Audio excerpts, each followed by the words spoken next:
The last stretch before the big lake. We saw lots of bridges, signs of bigger boat traffic, yet few boats as the navigation season wasn't really open just yet. There is one major dam on the entire river. It is the largest of its kind in the world in that it can be opened up to allow floods, debris, and ice chunks through. Open is the state in which we found it.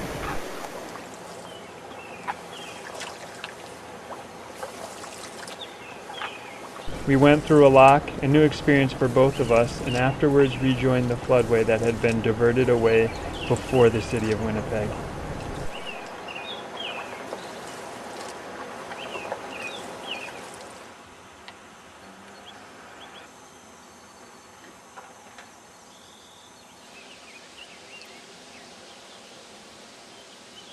The last few miles to the lake went fast. Jason.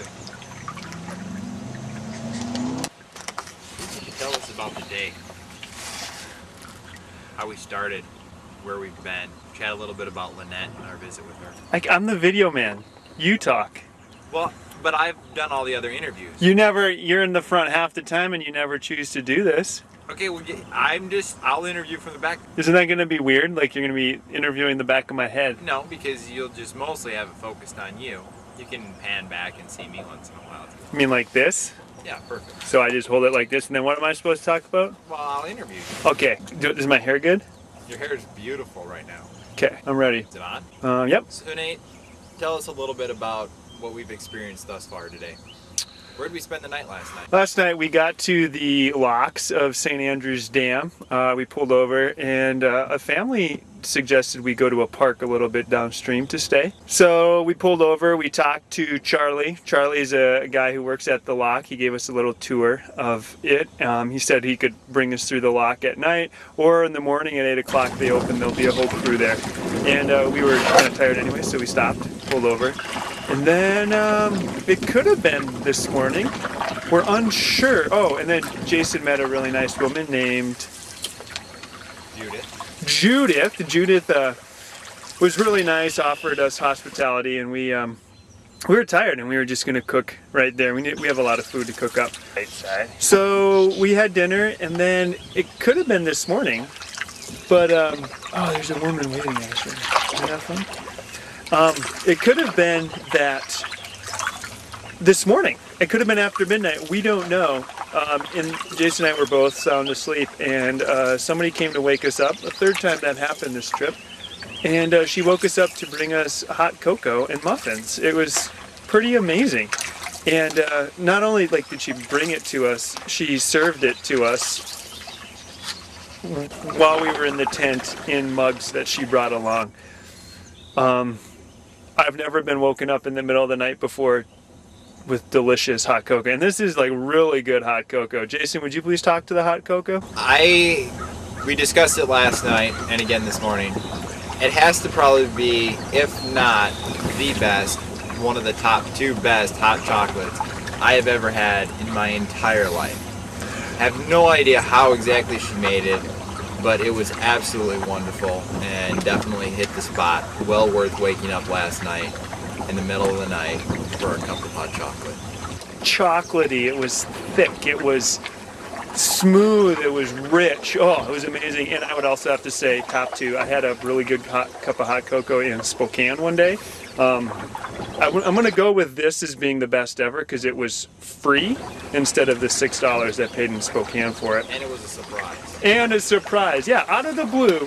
And Judith said that she has sons of her own and she just felt like she needed to do that for us. So we went to sleep, woke up this morning, we heated up some hot cocoa for breakfast, ate some oatmeal, and then we went through the locks of St. Andrew's Dam. That was cool, we had to sign in.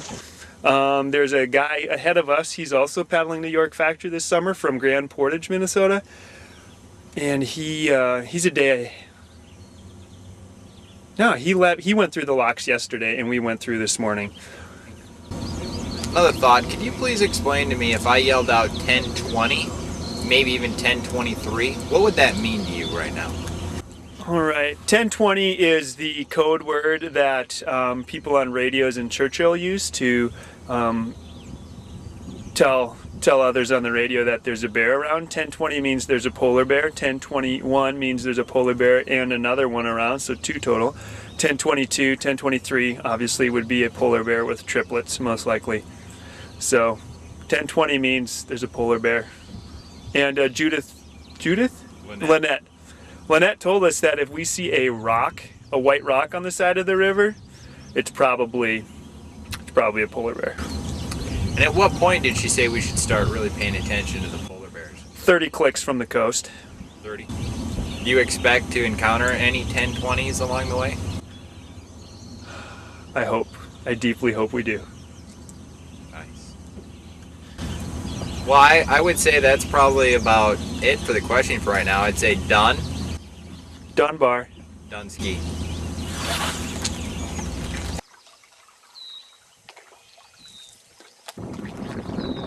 What's up ahead, Jason? Well, indicated by these big waves, I would have to say that we're getting to Lake Winnipeg right about now.